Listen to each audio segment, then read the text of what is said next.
Mundos fascinantes. Distribuição Sinapse.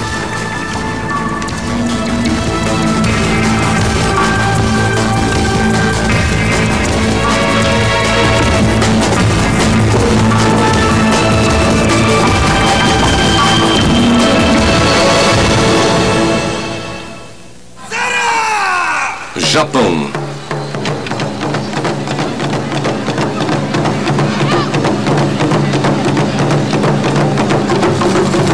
O Japão, campeão em performance industrial, continua ligado aos seus mitos e lendas.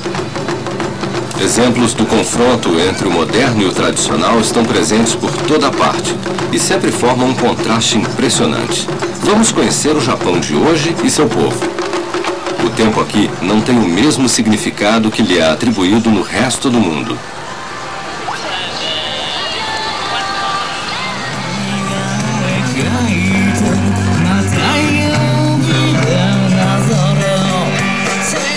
Nagoya, uma moderna metrópole entre Kyoto e Tóquio, foi totalmente destruída durante a Segunda Guerra Mundial.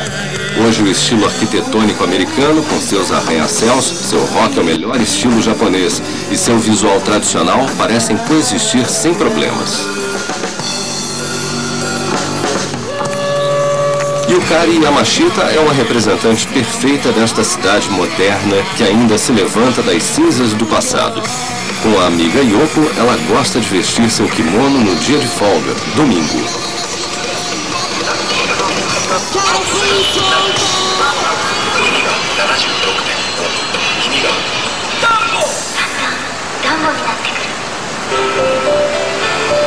Yukari é uma mulher independente que trabalha para uma companhia de seguros no 10º andar de um arranha-céu.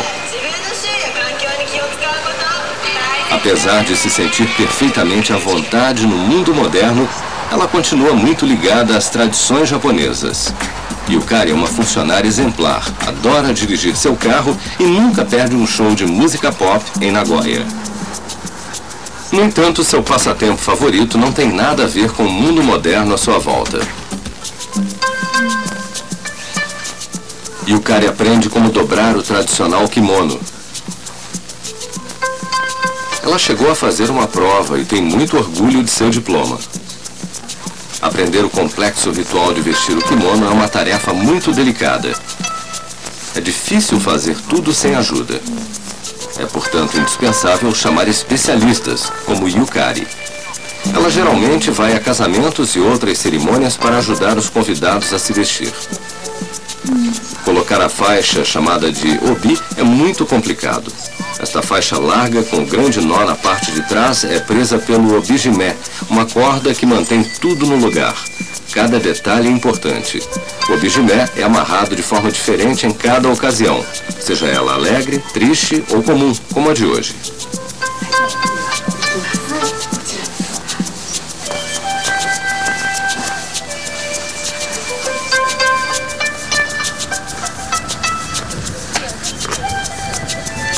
Os japoneses sempre esperam com impaciência pela primavera, principalmente por causa das famosas cerejeiras do país. Festas populares chamadas Hanami são organizadas debaixo da sakura ou botões de cerejeira. Yukari e Yoko não querem perder este momento maravilhoso, porém muito breve.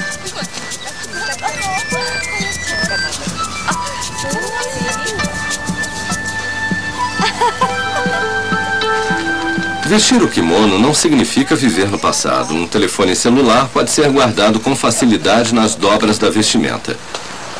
Uma crítica que fazem aos kimonos é a de que não são muito práticos, mas ele não cria dificuldade para as atividades do dia a dia, como ir às compras. Comparar roupas, mesmo em encontros eventuais com amigos, é muito comum.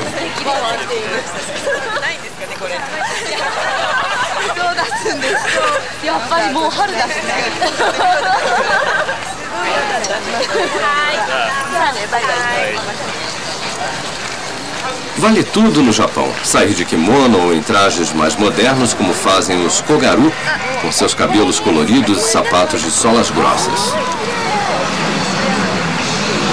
O cumprimento tradicional, entretanto, é obrigatório.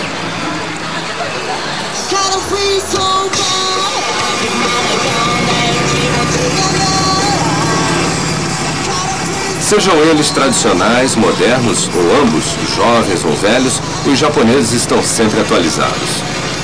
Estão abertos a todas as novidades. O senhor e a senhora Eno, por exemplo, adoram o rock. Apesar de estarem com 70 e poucos anos, a energia deles não tem limite.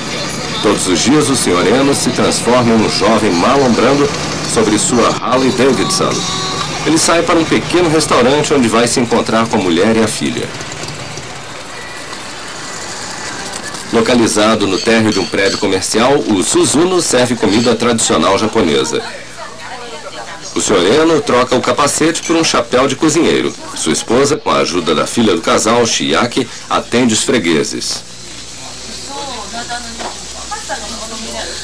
Há vários restaurantes como este espalhados por todo o país. Chamados de izakaya, são lanchonetes de comida japonesa, onde se pode pedir pratos pequenos como o sukiyaki, espetinhos, sashimi, legumes salgados ou peixe grelhado. Os izakayas são especiais porque o cardápio muda de acordo com a estação. Homens de negócios costumam vir aqui se encontrar com os colegas depois do trabalho. É a primeira parada antes de sair de bar em bar juntos. Esses encontros parecem ajudar a fortalecer os laços sociais dentro da empresa.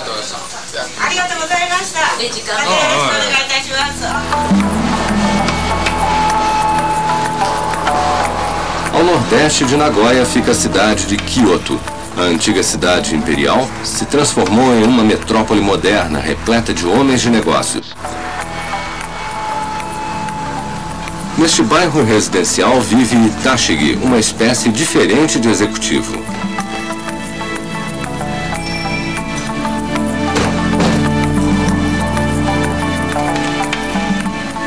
O Sr. Tashigi administra um negócio de família muito especial, que não sofre qualquer tipo de competição. Ele faz bonecas Gosho autênticas. A responsabilidade profissional foi legada a ele pelo próprio imperador, que há mais de 200 anos autorizou sua família a fabricar essas bonecas.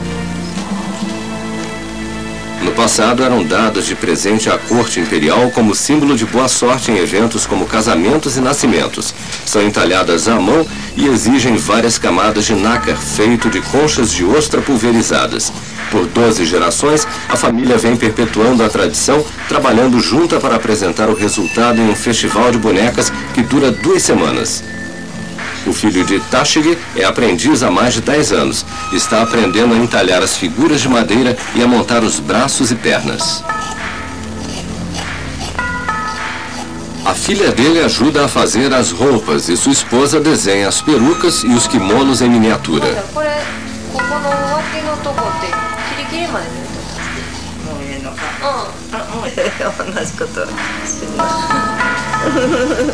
Hoje, as bonecas são peças de coleção para os ricos.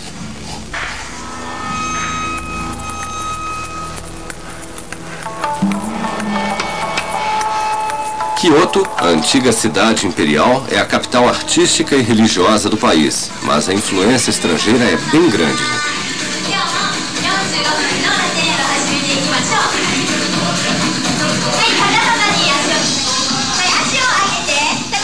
A instrutora de ginástica aeróbica, Wakana Kobayashi, é um exemplo vivo.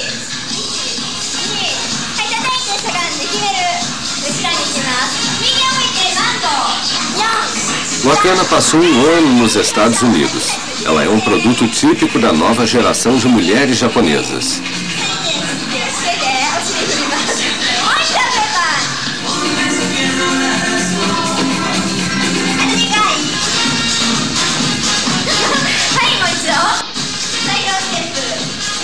Apesar de as jovens de hoje trabalharem e se sentirem emancipadas, a maioria continua a viver com os pais até o casamento. Quando se casam, submetem-se ao sistema tradicional, deixando o emprego para cuidar das crianças, enquanto os maridos vão brigar pelo sucesso profissional, o que os deixa sem tempo para a vida familiar. As tradições herdadas dos antepassados são muito importantes para a Wakana, apesar de ela ser totalmente moderna. Ela está a caminho da casa de uma das geishas para aprender seus costumes. Sobraram apenas por volta de 100 geishas de verdade em Kyoto. Algumas são independentes e outras trabalham para grandes empresas. A recente crise econômica teve um grande impacto sobre a profissão. Uma noite na companhia de uma verdadeira geisha, que cante e recite poesia, é um programa caro. A Oshaya é a casa onde as aprendizes de geisha, as maikos, estudam e são iniciadas nos ritos da elegância tradicional.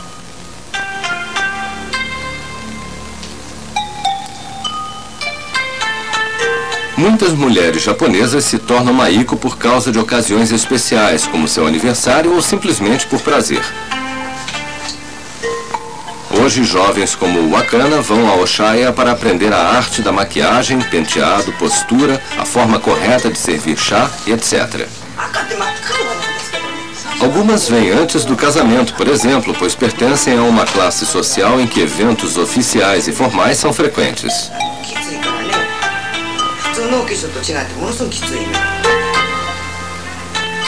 As maikos que desejam se tornar geishas de verdade se submetem a uma formação rigorosa que começa aos 17 anos. Elas só podem circular livremente em horários específicos e não podem fumar, ter celular ou namorado. A palavra geisha significa artista e as aprendizes, além de tomar aulas de postura, estudam música, dança, poesia e canto. Elas aprendem a servir chá, leem muito e aperfeiçoam a arte de conduzir uma conversa inteligente. Além disso tudo, aprendem a ter paciência e perseverança.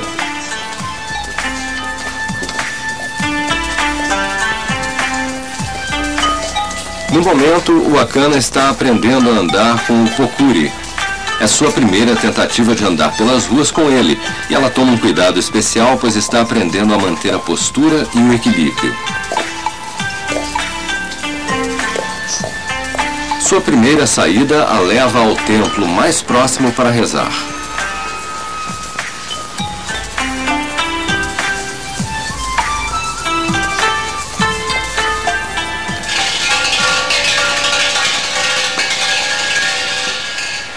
Muitas jovens de kimono seguem para diversos pontos de adoração, abundantes em todo o Japão. Não são geishas nem maikos, são simples universitárias.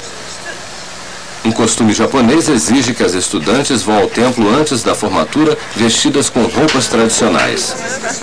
As amigas se juntam para celebrar o grande dia e, para preservar o momento, elas usam o que se tornou um ícone da vida japonesa, a câmera, talvez o mais tradicional objeto moderno da cultura do Japão.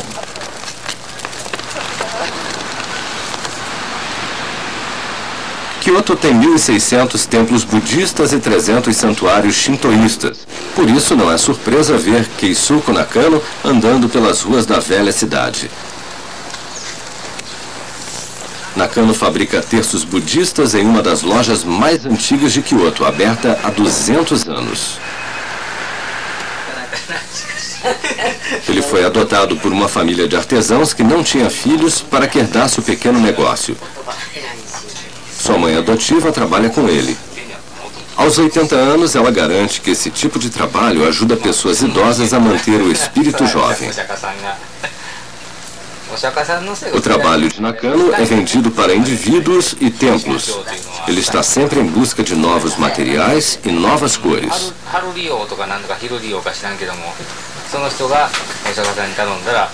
No entanto, depois de um dia inteiro sentado no tatame de sua antiga boutique, Nakano precisa espairecer. Lá vai ele para um bar especializado na sua diversão favorita, karaokê.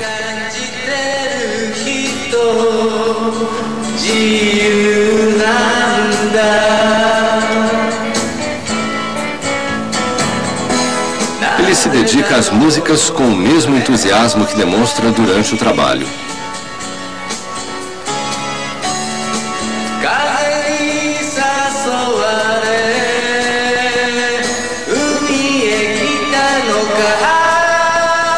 O karaokê é muito disseminado no Japão. As pessoas correm em bandos para os bares, alguns com apresentadores, outros sem, ou para cabines de karaokê, equipadas para receber grupos de amigos ou de colegas de trabalho. Nakano é solteiro e passa todas as suas noites aqui.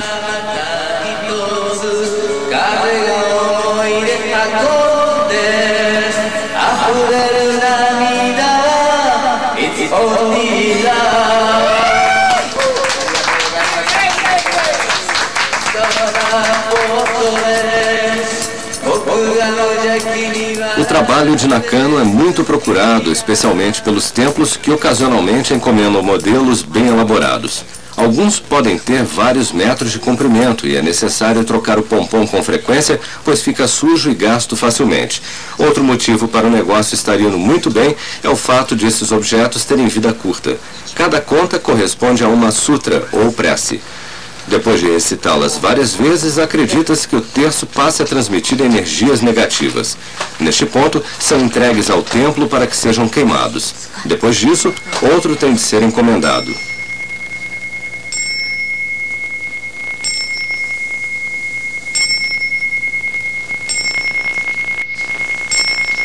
As duas principais religiões no Japão são o shintoísmo e o budismo. A maioria dos japoneses pratica uma das duas. As religiões coexistem em perfeita harmonia. Perto dos templos budistas, por exemplo, geralmente há um pequeno santuário Shinto, honrando os deuses da terra e das árvores. Quando um templo é construído, há um pedido de permissão aos deuses da natureza para que se faça um local de adoração a Buda.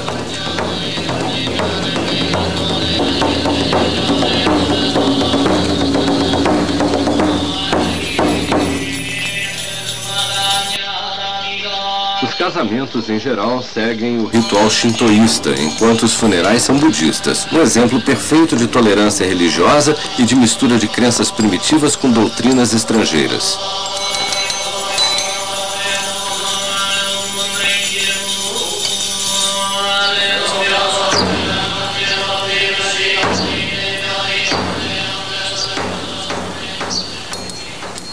Os japoneses têm talento para assimilar influências sem perder a identidade. Em constante contraste, as imagens se misturam, mas parecem nunca se confrontar, mesmo nas áreas mais remotas.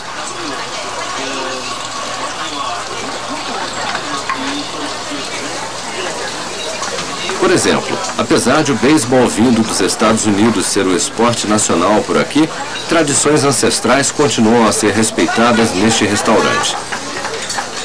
Em vez de assistir ao jogo em uma poltrona enquanto devora um cachorro quente, o japonês prefere torcer no tatame e comer em guia fresca. O beisebol e o kimono também convivem lado a lado, como comprova o dono do lugar. O Japão viveu isolado do mundo por 4 séculos e não se abriu aos estrangeiros até 1868. Esse isolamento talvez seja o motivo pelo qual os japoneses conseguem se adaptar às novidades e preservar a própria cultura. A influência estrangeira nunca gera um choque cultural. Em vez disso, há uma coexistência pacífica.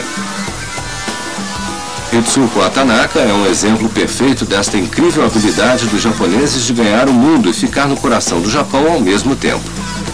Hitsuko sabe tudo sobre motocicletas inglesas, mas apesar de ter a única concessionária especializada em Kyoto, sua verdadeira paixão é outra.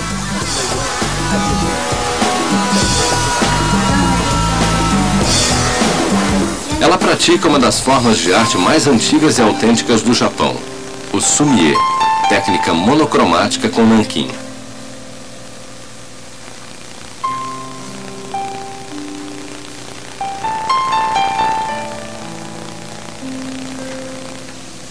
O sumie representa ou sugere paisagens, flores ou aves em manchas meio diluídas e linhas de nanquim. Graças à influência zen, o sumie japonês é mais puro do que a variação chinesa colorida. Os japoneses usam apenas branco e preto sobre papel absorvente. Com uma pincelada, o artista obtém todas as nuances do cinza. Todas as variações entre o preto e o branco são consideradas cores pelos japoneses. O sumie, que mistura água e cola feita com fuligem de pinho, se transforma em nanquim. Hitsuko fabrica sua própria tinta, já que o tempo dedicado à fabricação é usado para se concentrar no desenho que fará.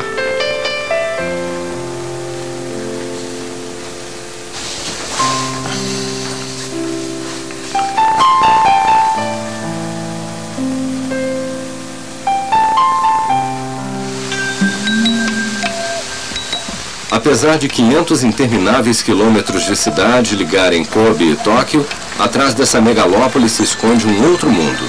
As montanhas, um Japão perene que parece ter permanecido imutável desde o início dos tempos. A agricultura tradicional se espalha pelos vales, apesar de fábricas modernas quebrarem a harmonia da paisagem.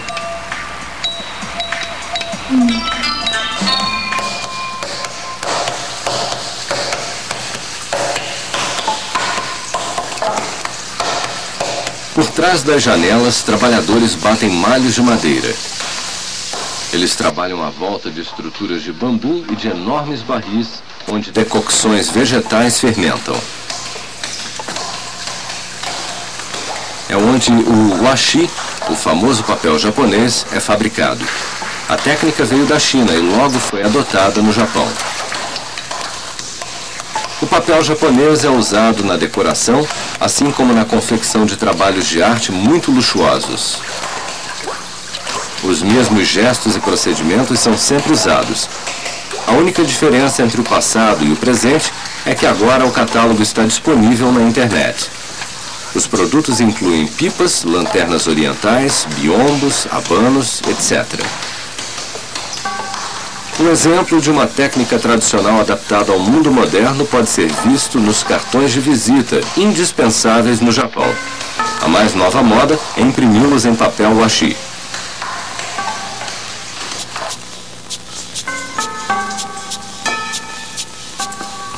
Yumiko Yamazaki, uma artista contemporânea, usa essa técnica antiga. Seu trabalho é intimamente ligado à natureza. E sua arte é muito respeitada na pequena cidade de Mino. Ela escolheu usar papel japonês como base de suas criações. Seu método original consiste em cortar um quadrado de terra do tamanho de uma folha de washi. Ela o rega e espera que surjam os primeiros brotos. Aí, ela os retira um a um e cuidadosamente os coloca no papel na mesma posição em que saíram da terra. O objetivo é fixar um momento da natureza por toda a eternidade.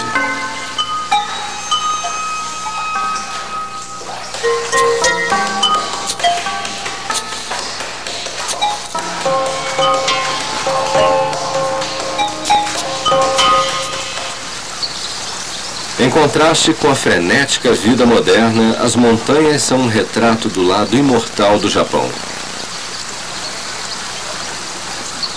O tempo parece ter congelado em Tsumango, desde que o governo decidiu proteger a cidade de qualquer elemento de modernidade.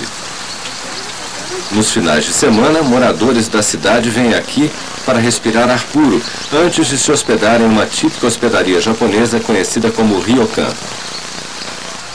Os sapatos são retirados na entrada como se fosse uma casa de família, para que não sujem os tapetes trançados que cobrem o chão.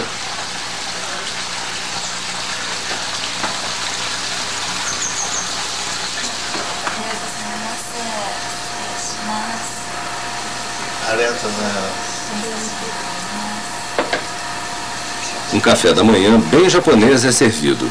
Chá verde, arroz, ovo cru, peixe grelhado, alga seca, legumes salgados e sopa de miso.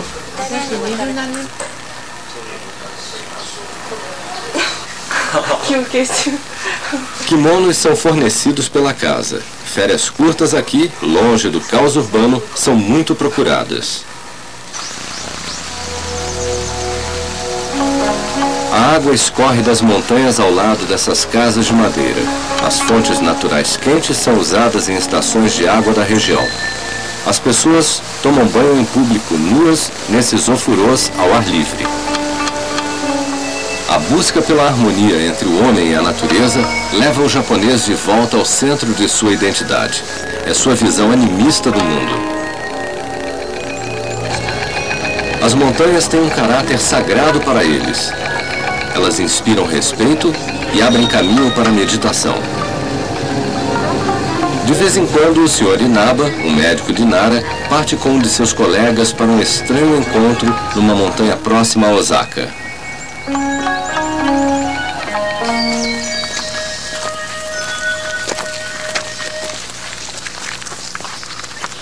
passado, os sacerdotes que viviam neste retiro comunicavam-se soprando em conchas. Como eles, o Sr. Inaba também domina a arte do sopro das conchas.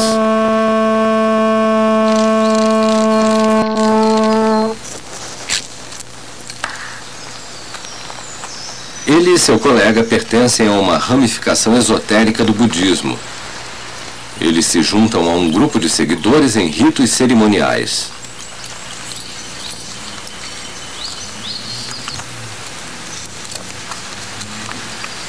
Começam lançando flechas para afastar o diabo e indesejáveis maus espíritos. As flechas se transformariam em dragões que atacam as forças do mal no céu. Escutem, demônios do norte, do sul, do leste, do oeste e do centro da terra. Peço que o espírito contido nesta flecha se transforme em dragão e leve-os daqui.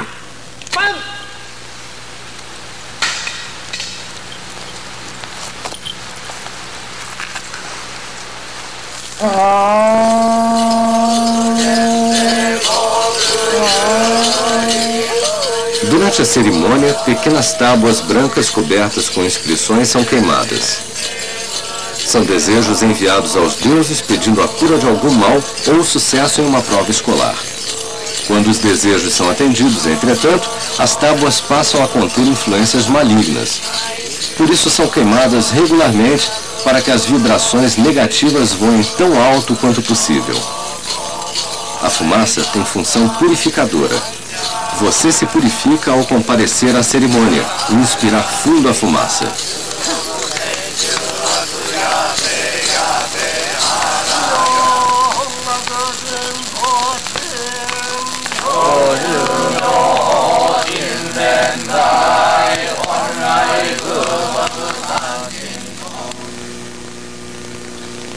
De volta ao escritório, o Dr. Inaba pratica medicina tradicional japonesa, seguindo certos princípios básicos. A mocha, por exemplo, tem valor terapêutico. As mochas são bastonetes de ervas pulverizadas que são queimados lentamente. Segundo a medicina antiga, os pontos de acupuntura descobertos primeiro na China permitem que o Qi circule seguindo os meridianos do corpo. Qi é a força vital do universo. Usando a massagem, o Dr. Inaba canaliza essa energia transmitindo-a aos pacientes. 足はだいぶきれいになりましたね。で、今からちょっと少しアロママッサージしていきますから。 Essas técnicas de transferência magnética não se baseiam em poderes ocultos. A única regra que governa a prática é canalizar forças universais.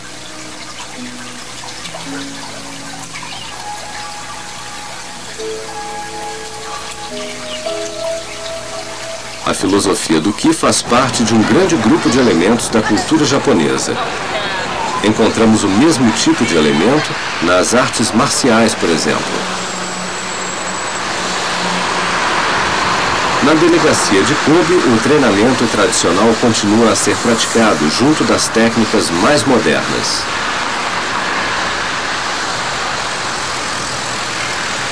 O treinamento inclui aprender a canalizar o Qi.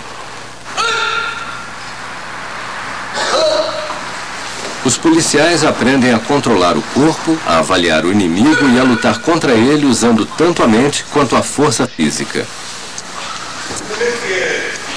O Kendo é praticado com grande respeito à tradição.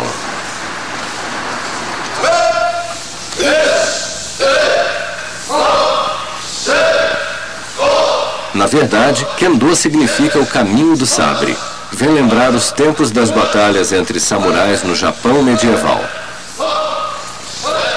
O Kendo desenvolve a busca pelo equilíbrio, autocontrole e rapidez na hora de tomar decisões.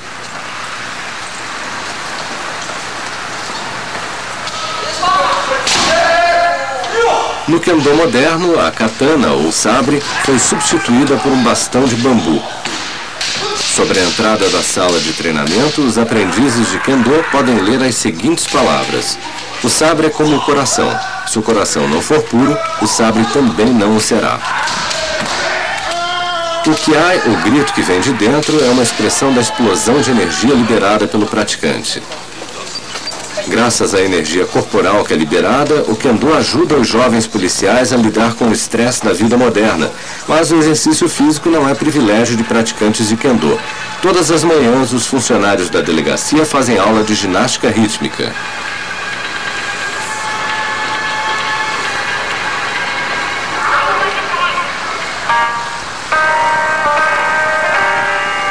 O comissário de polícia Sato, sexto dan de Kendo e mestre da arte do sabre, está encarregado das operações, o que inclui cuidar da forma física de sua equipe.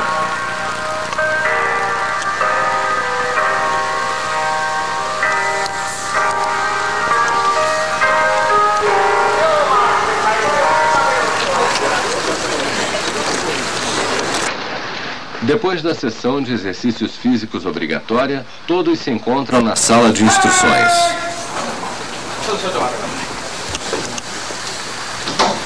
A sessão sempre começa com um cumprimento seguido da frase do dia. A de hoje é: quando dirigir com a sirene ligada, não confunda velocidade e precipitação.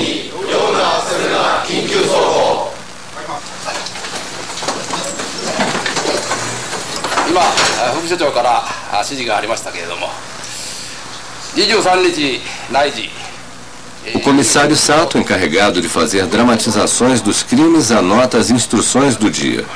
O dia hoje começa com uma demonstração de sabre, da luta autêntica que no passado decapitava o inimigo.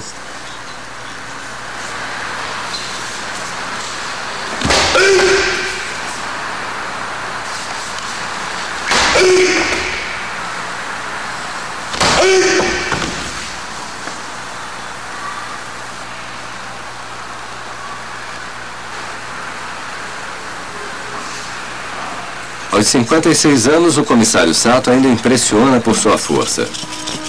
Os jovens recrutas admiram o modo como ele maneja a arma tradicional, enquanto ele demonstra o Iaido.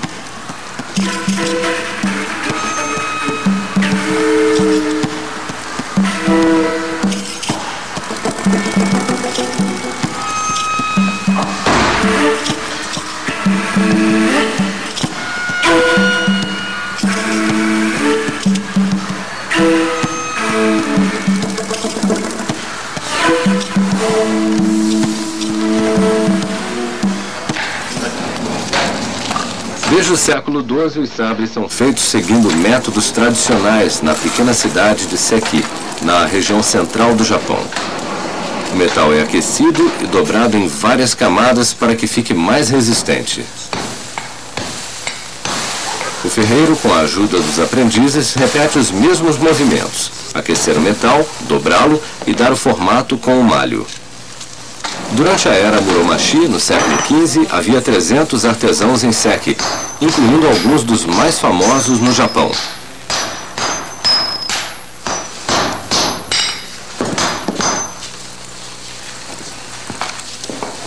No século XVII, o primeiro shogun da família Tokugawa criou um código de regras para os seus sucessores.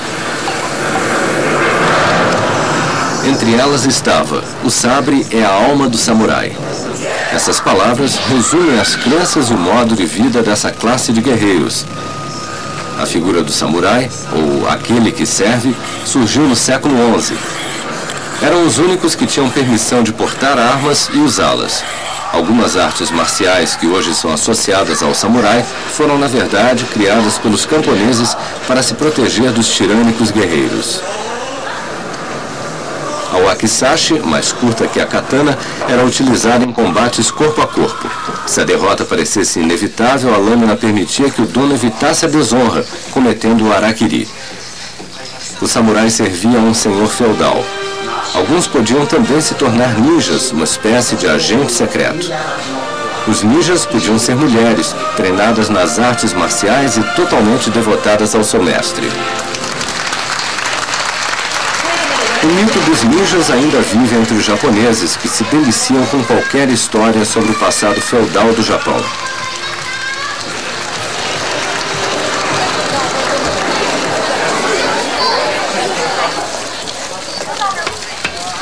A arte cinematográfica de Kyoto atrai milhares de visitantes todos os anos.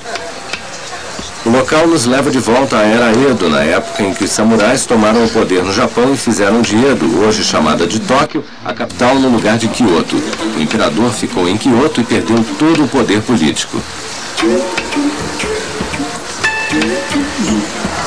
As pessoas gostam de visitar a área, o que as leva de volta ao tempo de seus ancestrais. Também tentam imitar os astros que filmam produções sobre samurais nos estúdios de televisão perto dali. Os japoneses passeiam em família. Às vezes, vêm do outro lado do país para tirar fotos vestidos como geisha ou shogun.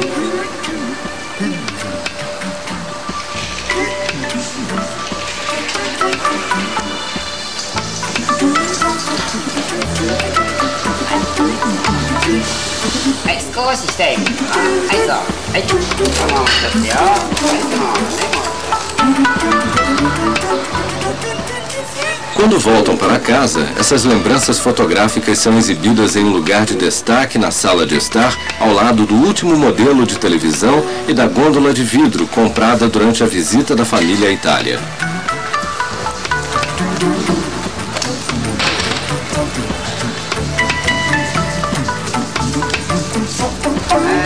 Os japoneses adoram viajar no tempo e no espaço. Gostam de voltar ao tempo em que peças no eram apresentadas nos palácios dos shoguns, que viviam cercados de geishas tocando o shamisen, enquanto os plebeus se divertiam com o teatro kabuki.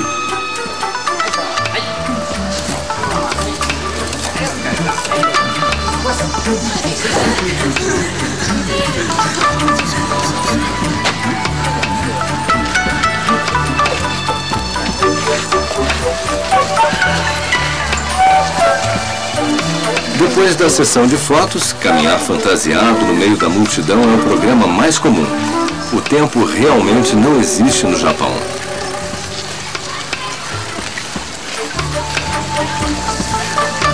Vendedores de cartões postais e sorveteiros não incomodam o shogun.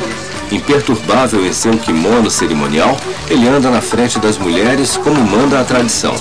As meninas, transformadas em princesas, seguem em frente sob o olhar carinhoso da mãe.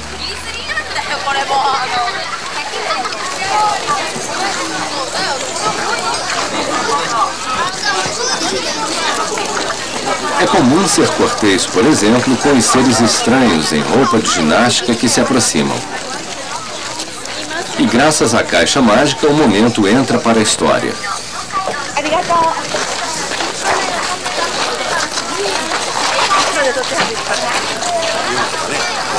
Os samurais de hoje em dia estão a apenas alguns metros de distância, nos estúdios da Toei.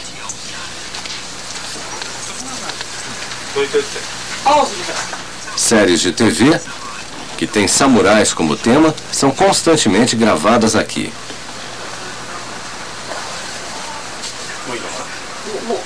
A série Shogun Abarembo está no ar há anos. Em um número infindável de episódios, ela mostra as aventuras e desventuras de um herói shogun.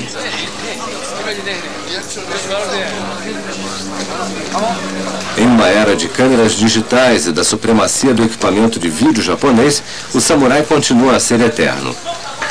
Uma visita ao estúdio e a seus recantos mais escondidos revela o Japão que mistura o passado, o presente, a realidade e a ficção. Shogun Abarembo está em seu 24º ano de exibição. É a história de Yoshimune Tokugawa, o 8º shogun da família Tokugawa, vivido pelo famoso ator japonês Ken Matsudaira.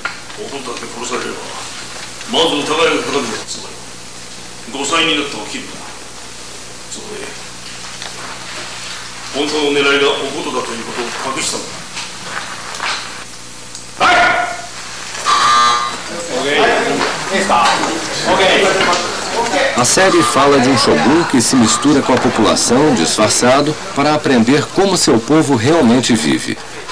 Depois de se informar, ele defende os oprimidos contra o mal, impondo sua própria justiça.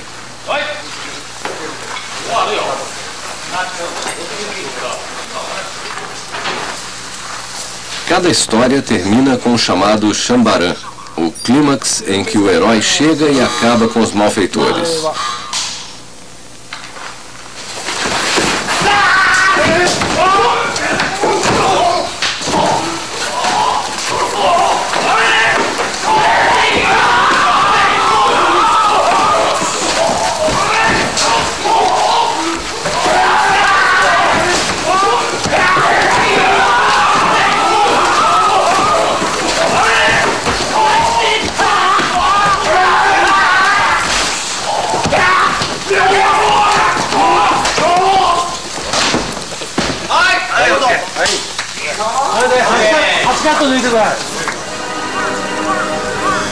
O toque de passado pode ajudar a esquecer o presente, que teve momentos trágicos. Há alguns anos, um terremoto destruiu parte de Kobe. Apesar de tudo ter voltado ao normal, Mariko não consegue esquecer. Sua casa foi destruída e ela deixou Kobe traumatizada, mudando-se para Tóquio.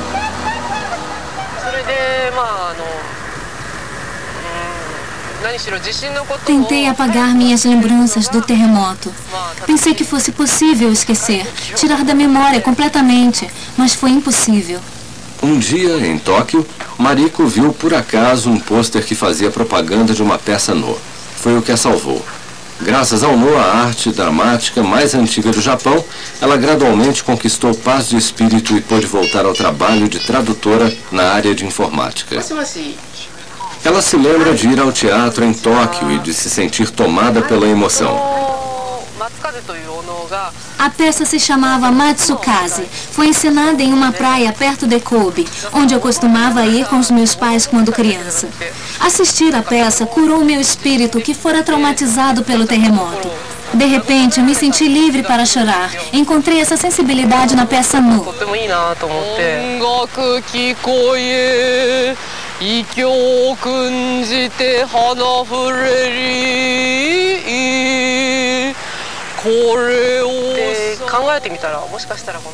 Depois, analisei o porquê.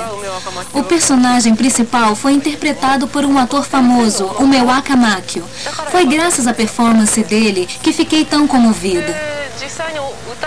Comecei a aprender a cantar no estilo Noh, pois um dia, surfando na internet, encontrei o site de Umewaka Makio.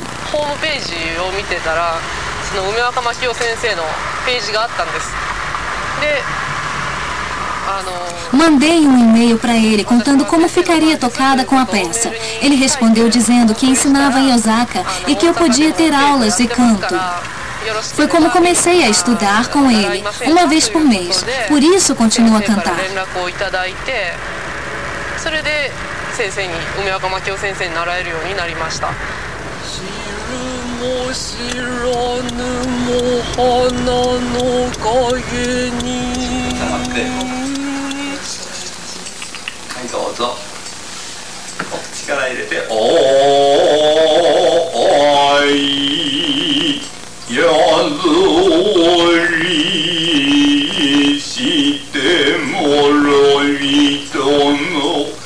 Os atores Noh são todos homens. Papéis femininos também são interpretados por eles.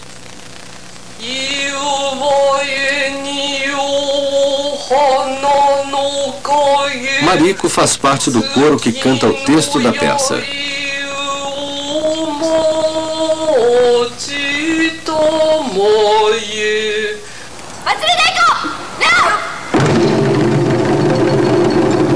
Apesar de a música tradicional ter ajudado Mariko a exorcizar seu doloroso passado, também pode ser usada como divertimento. Sashi Ogawa é professora de maternal. Ela trabalha mais de 12 horas por dia em uma creche de Tóquio, que aceita bebês a partir de 4 meses de idade. Sashi tem de ser gentil, calma e paciente com todas as crianças, todos os dias. Tem de ser agradável e controlar o humor.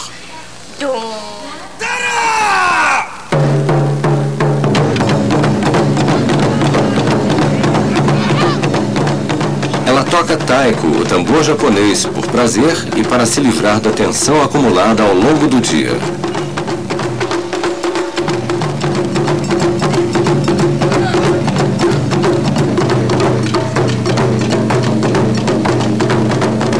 O tambor taiko é típico de Tóquio. São tocados especialmente em festas na vizinhança. Tóquio, uma megalópole de 15 milhões de pessoas, ainda possui um dos mercados mais antigos do Japão, no coração da cidade, que vende somente peixe.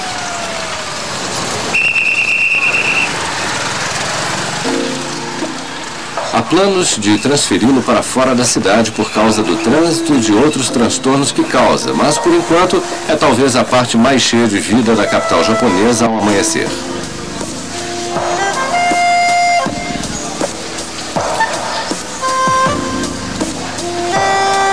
O Tsukuji é o maior mercado de peixe do mundo. Os japoneses são responsáveis por 15% do consumo mundial de peixe e a maior parte dessa fatia passa por aqui. O peixe chega de todo o mundo. Há várias espécies de peixe e produtos do mar. Moluscos e crustáceos grandes e pequenos, algas, água-viva, lula, etc. No Tsukuji, você pode comprar qualquer produto de todos os oceanos do mundo. Os mais procurados são peixes frescos, pescados em águas japonesas, mas estão ficando cada vez mais raros.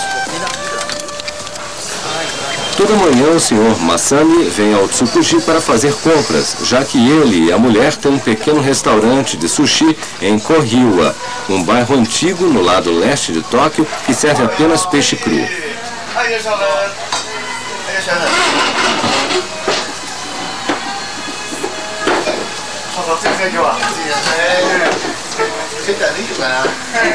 O tradicional sushi Edo é servido aqui. São pequenos bocados consumidos de uma só vez.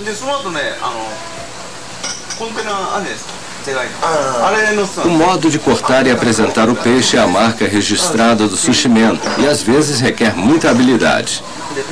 Para cozinhar o fugu, por exemplo, os cozinheiros têm de passar em um teste e conquistar um diploma que os autoriza a servi-lo. Apesar de a carne ser muito apreciada no Japão, o fígado desse peixe carrega um perigoso veneno que pode ser fatal. Há todos os tipos de sushi, que podem ser servidos com algas secas, enrolados com pepino ou amassados em uma tigela com arroz e temperados com vinagre.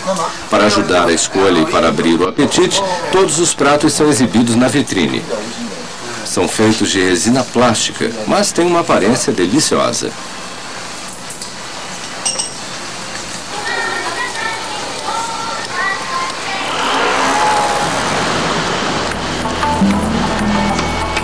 Apesar do tamanho gigantesco e da complexidade de sua população urbana, em Tóquio as pessoas sentem-se seguras. É uma megalópole aberta constituída de vários bairros que são como cidades independentes à volta de um gigantesco parque central. Torres cercadas de cruzamentos e de linhas de trem dispostas em níveis diferentes não ignoraram o elemento humano. A cidade pertence aos pedestres que são vistos o tempo todo circulando em todas as direções.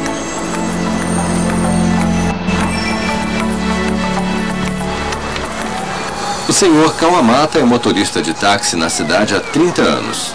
Todas as manhãs ele esfrega seu talismã antes de ser engolido pela grande cidade.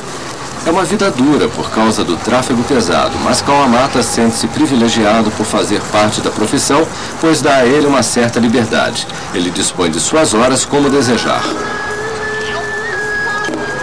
Como vários conterrâneos, ele pratica uma arte tradicional. Ele escolheu o Kappaori, uma dança de Osaka.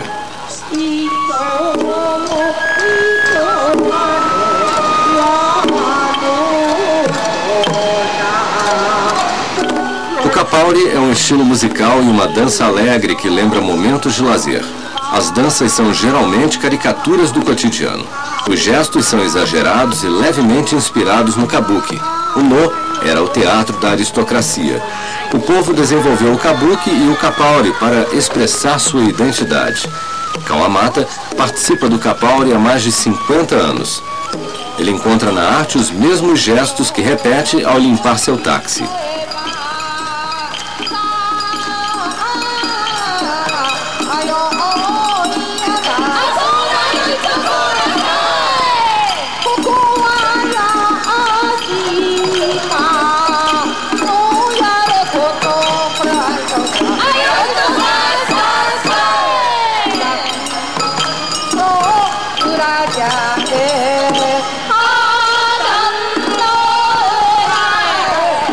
Na primeira vez em que viu o Kappaori, ele ficou encantado com a alegria de seus movimentos e desde então vem executando sem parar a dança e a música. Hoje ele ensina aos jovens de seu grupo. Ele gosta muito dos jovens, exceto como passageiros de seu táxi à noite. No passado, jovens casais se sentavam a 20 centímetros de distância, mas hoje em dia sentam-se quase em cima um do outro. Para um homem de 75 anos é um choque, especialmente porque no Japão o comportamento discreto é a regra. A história do cão de Shibuya é um bom exemplo dos paradoxos e contrastes da vida japonesa. Shibuya é o cruzamento mais movimentado e louco de Tóquio. Em meio a esse inferno, fica a estátua de um cachorrinho esperando pacientemente. Símbolo de rigidez em meio à tormenta, a estátua é um tributo ao cão que costumava vir para cá à noite e esperar que o dono saísse da estação. Depois da morte do dono, o cão continuou a vir aqui e o fez por 7 anos. O moderno e o tradicional. Será que o tempo existe no Japão?